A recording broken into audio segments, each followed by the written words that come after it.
Thank you for joining the Become a Billionaire with Me podcast.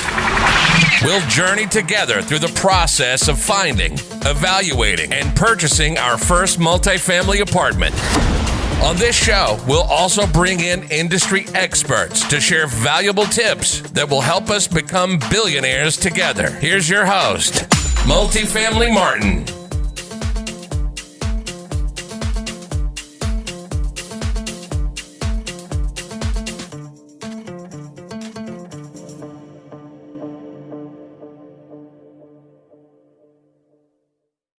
Welcome, everybody, to the Become a Billionaire with Me podcast. Today, I have a special guest, Whitney Ward. She is the CEO of Intuitive Management Partners. Whitney, do you want to share a little bit more about yourself? Yeah, so thanks, Martin, for having me on. And my name is Whitney Ward. I am the CEO and qualifying broker for Intuitive Management Partners. We're a multifamily investment sales firm and that also offers portfolio management. We focus in the Atlanta, Georgia market, and our niche is 20 to 150 units. I'm the investment sales broker, so I'm direct to the clients. I work to get listings as well as and play an asset manager role for our portfolio management team who comes on and manages and operates the properties for our investor clients. Wow, that's awesome. Seems like you're pretty busy over there. That's awesome. How did you get into this business? I know that there's the residential kind of broker field and there's commercial broker. Why did you choose to get into this business? And how did you get started? So how long do you have? So it's a long story, but I'll shorten it and make it quick. So I graduated from George Mason University in 2008. I came out, and like most of us around that time, it was hard to find jobs.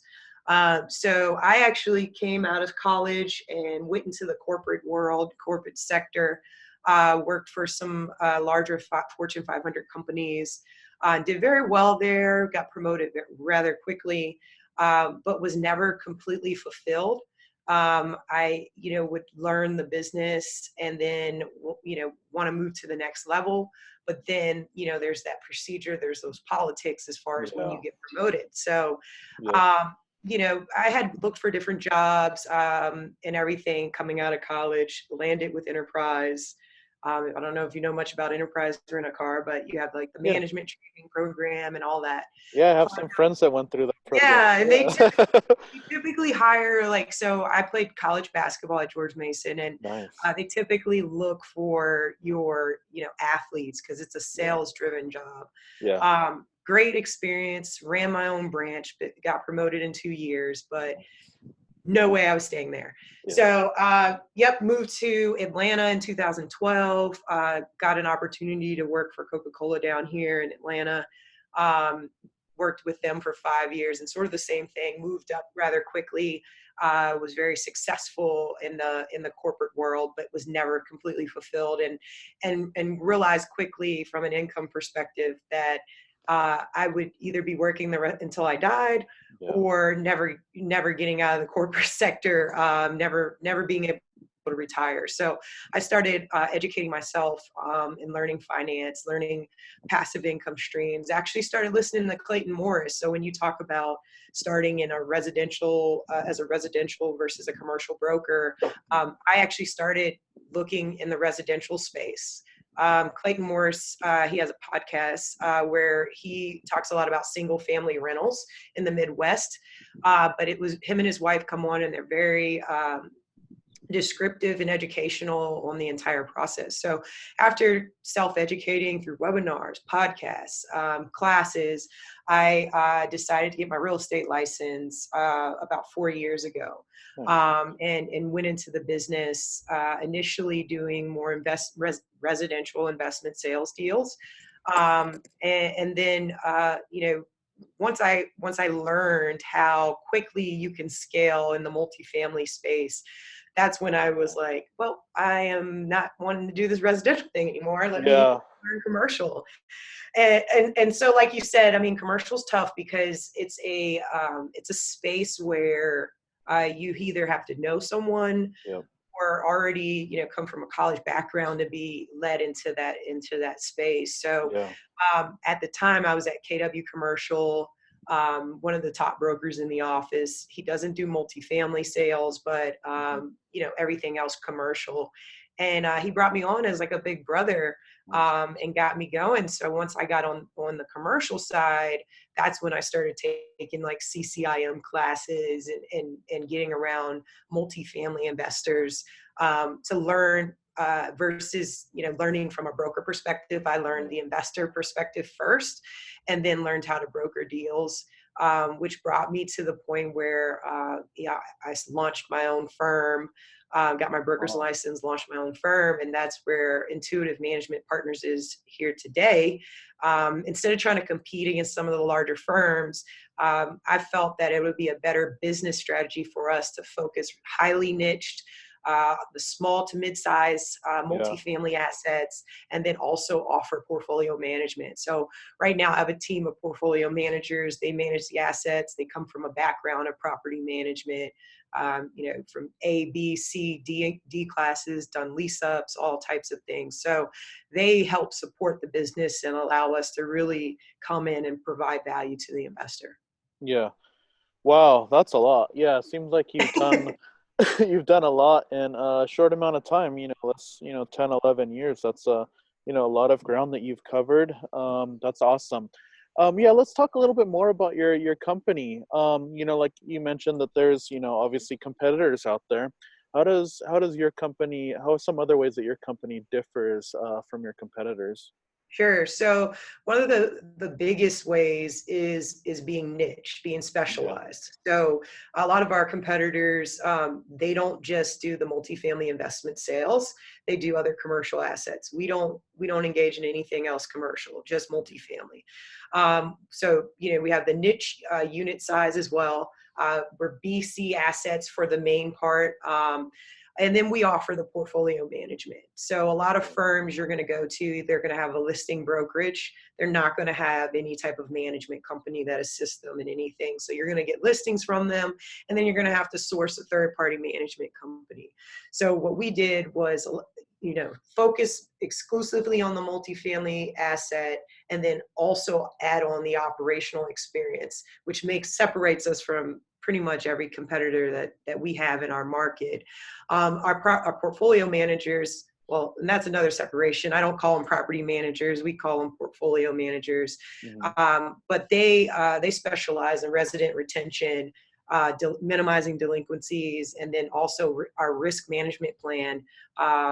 Risk management and maintenance plan is definitely different than what I've seen in the market from other property management companies. Yeah. Let's talk a little bit about that. What some of your tactics for preventing I guess delinquencies. I know as an investor myself, when your property goes vacant, you're just losing money. You have to have your team go in, repair anything that's broken, and then it could take 2-3 months, sometimes even 6 months to get that thing rented. What are some of the strategies that you guys use to fill that tenant?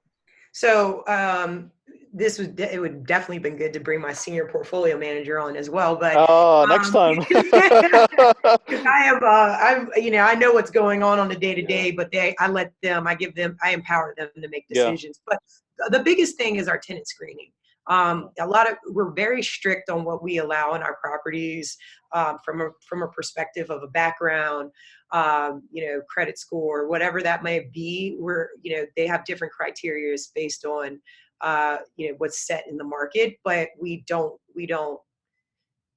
deter from that. And that's the main way from a minimizing delinquency standpoint.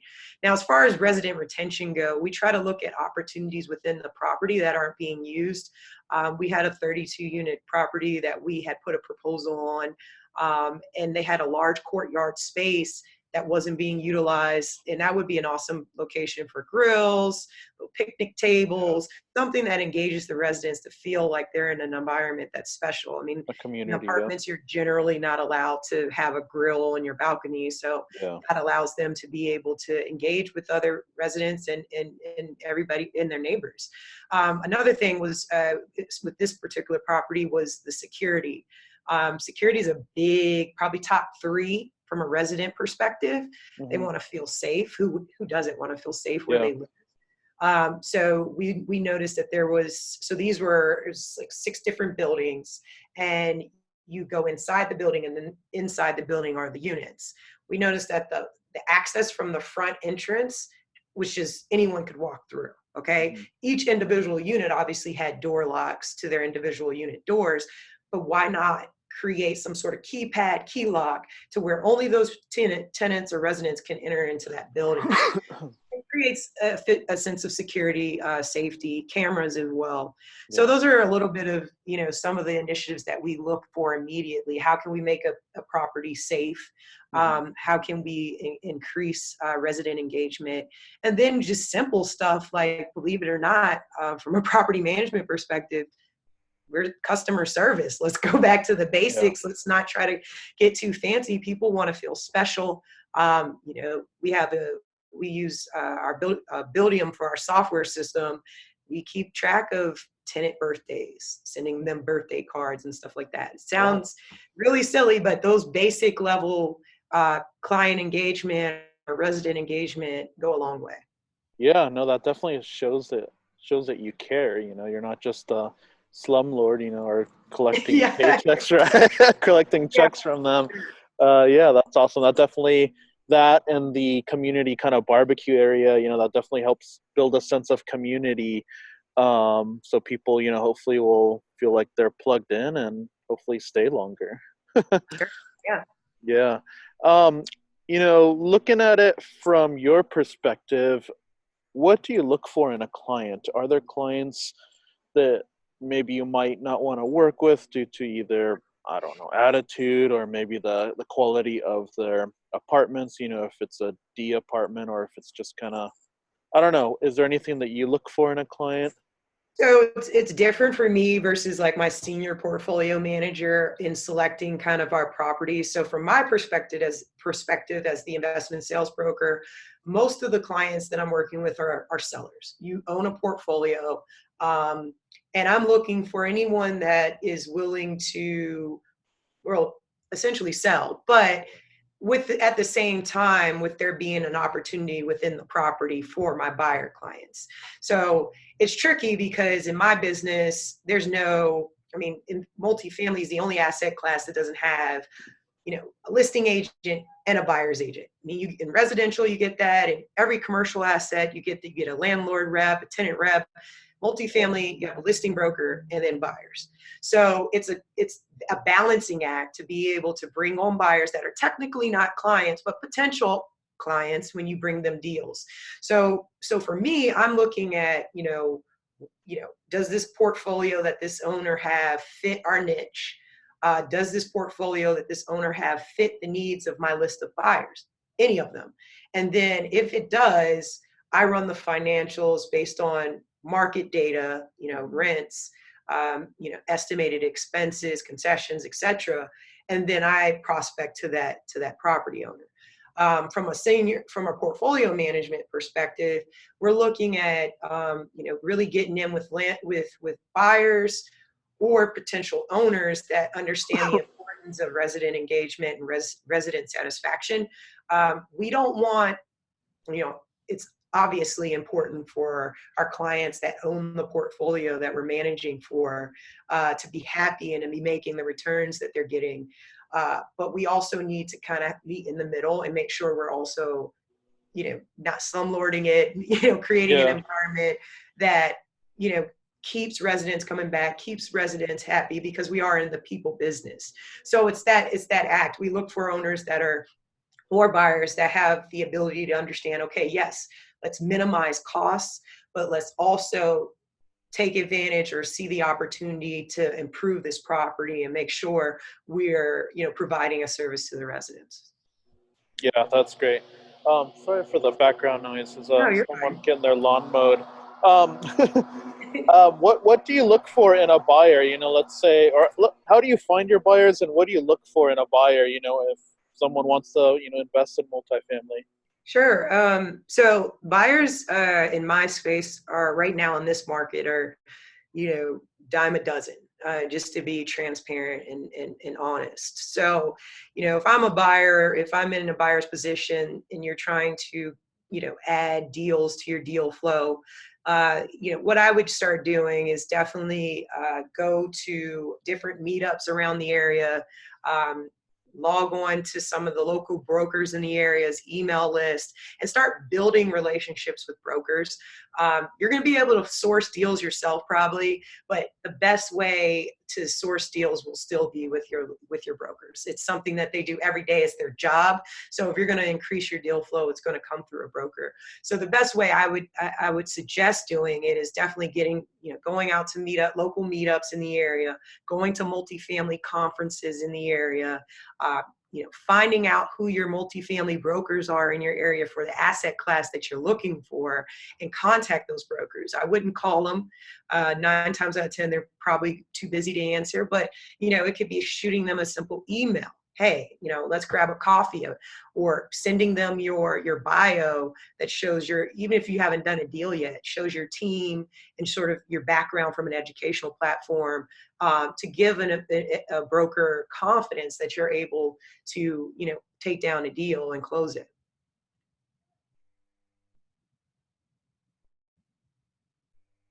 Yeah, that's definitely true. Yeah, that's awesome. That's awesome. What do you think is the hardest thing about your business? From broker and property management side. Right now, if I'm going to talk about like specifically the market for me and what I'm seeing, the hardest thing is building inventory in the market. And what I mean right now is just specifically talking about the Atlanta market. I don't know every other market, but the greater Atlanta market. Um, so I would say from Atlanta, 40 miles out, right?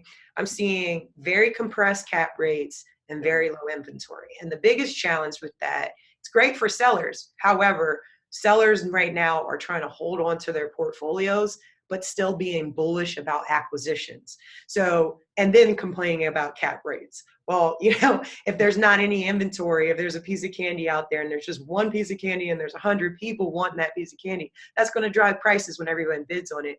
But, if there's 100 pieces of candy, and there's 5 people that want it, then, the price is going to be lower. So it's the same thing in my business right now with the low inventory. It's just and the bullish investor buyers, it's just really driving the price per door up. And you would think that would be something that would attract sellers to sell and provide more inventory for potential buyers. But a lot of them are holding on to their assets. And it's becoming a big challenge for me to get deals for my buyers. From a portfolio management perspective, I think the biggest challenge is finding properties that aren't too old, right? And if we do, being able to educate the owner on, okay, you're acquiring a 1963 property, okay? Yeah. What's your CapEx budget? And is it realistic? And helping them understand, like, this is where we're going to have to shove money and put aside from a budget perspective so that you can actually operate this property, because you're buying a property that's, 50, 60 years old. Yeah. And plumbing, all the deferred maintenance is eventually going to become an issue. So those are our 2 biggest issues right now that we're facing. Mm-hmm. Yeah, that's true. Is there any words of advice that you have for a newbie trying to get into the multifamily space? Yeah, I mean, I would think the biggest thing that a newbie wants to do right now is education. I mentioned earlier meetups. It's simple as going to meetup.com and typing in multifamily investing, and you'll find tons in your area for the most part. Yep. I would start there. Going to conferences. I would first start with your meetups so you can meet local investors in the area, because they will be able to provide insight on the best conferences to go to. One of the ones that I've found to be a really good one is Jake and Gino. They have a conference every year. There's a lot of people, over 500 investors there. I actually spoke on their broker panel in October. And I mean, it's just tons of education, motivation, and they're great guys, and they give you a lot of feedback. So that would be a great start. They have a coaching program as well. Joe Fairless would be another guy. I have not been to his conference, but I read his book, the best ever syndication book. And I mean, it from A to Z teaches you how to take down a large multifamily deal and syndicate it. So, and it even helps you, create that list of, other investors and syndicators and your team. So there's a lot of people out there that are willing to give a lot of information for minimal cost and would allow you to grow your education and be successful in this business. Yeah, that's awesome. That's funny that you mentioned that book. That's actually been on my radar as I look to, syndicating and raising some money for a deal. That's awesome. Yeah. As we close out here, maybe just a few fun questions. You mentioned, a book by Joe Fairless, but what is one of your favorite books or audio books, real estate or non-real estate related? So real estate related, it would be probably Joe Fairless's book, because it really literally was a definition of what you do in multifamily investing. Personally, it would probably be Kobe Bryant's Mamba Mentality. Nice. He's my favorite basketball player, and but beyond that, the book is so much about mindset. Yeah. Because this business is difficult. I wouldn't sugarcoat it for anybody and tell somebody that, hey, just go buy an apartment. You're gonna cash flow. You're gonna be that's not how this happens. This is a long-term play, and you need the mentality and the mindset to get through it. So those are probably my two. Gene Trowbridge has a good book about syndication that helps you just from a attorney perspective, understand the laws of syndication and SEC laws. So, yeah, that's awesome. That's cool. What's a fun fact about you that we might not know? Well, I play basketball. Play basketball. That's pretty unique. That's awesome. Well, I don't play anymore because I tore my ACL 3 times. I know. But I do like to play golf. I play poker. Wow. I coach girls varsity basketball at one of the private schools here. So, but yeah, I mean, I'm pretty much a boring person. I like to, take down big deals and play basketball. That's totally boring. Yeah. Exactly. That's funny. That's awesome. That's great. If people want to get a hold of you, what's the best way for them to get a hold of you? Yeah, so you can follow us on social media. We are on LinkedIn as well as Instagram and Facebook as Intuitive Management Partners. Mm-hmm. And if you want to shoot us an email, our email is info@intuitivemp.com. And those are the best ways to kind of get in touch with us and learn more. Awesome. Great. Well, I definitely learned a lot from you, and I know our listeners will definitely retain a lot of gold nuggets that you shared. Once again, I want to thank you for being on the Become a Billionaire with Me podcast. And let's stay in touch. Yeah. Thank you for having me on. Thanks, Whitney. Take care. All right. Bye. Bye. Thank you for listening to the Become a Billionaire with Me podcast. If you liked what you heard, please help by giving us a 5-star review on iTunes. If you have any suggestions, please feel free to make a comment in the comment section. Let's become billionaires together.